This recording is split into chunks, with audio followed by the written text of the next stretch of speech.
काश काश काश हम दोनों एक दूसरे को जान पाते, समझ पाते। अजय और रजनी को जानकारी मिली कि उनका बेटा अब जिंदगी की आखिरी सांसें गिन रहा है। अजय और रजनी श्रेयस के जीवन के आखिरी 15 दिन उसके साथ रहे। जीवन में पहली बार वो साथ साथ भी रहे। इन 15 दिनों में इतना रोए कि श्रेयस के दाह संस्कार तक तो दोनों की ही आंखों के आंसू सूख चुके थे। अजय ने श्रेयस का अंतिम संस्कार अपने पैतृक गांव में ही किया। पहली बार अजय और रजनी में किसी भी विषय को लेकर कोई विवाद नहीं हुआ था।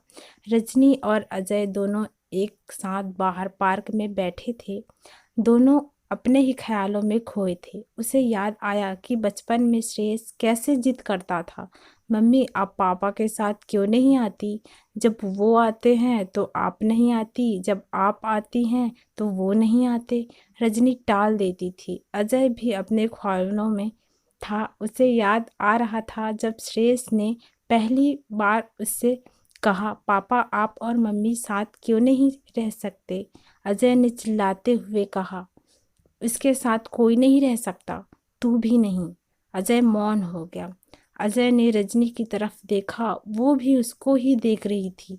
दोनों के मस्तिष्क में श्रेयस के साथ बिताए आखिरी 15 दिन घूम रहे थे। रजनी को याद आया जब श्रेयस ने उन दोनों से कहा था, मम्मी मैं हमेशा आप दोनों को साथ देखना चाहता हूँ, जैसे और बच्चे के मम्मी पापा होते हैं। जब भी आप दोनों के साथ आने की बात की तो आप दोनों ने एक दूसरे के लिए बस आग ही उगली।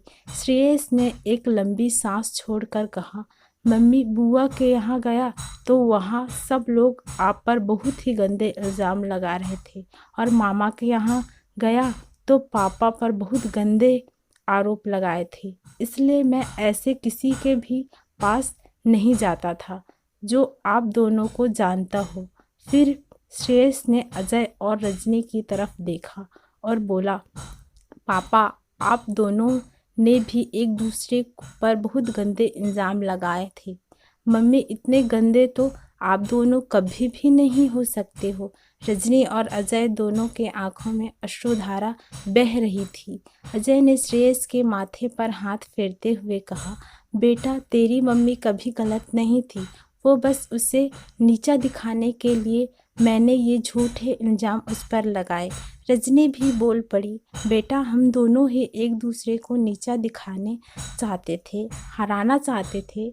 मैंने इन पर बहुत झूठे इल्ज़ाम लगाए। हकीकत तो ये है कि हम दोनों कभी भी एक दूसरे को जान ही नहीं पाए।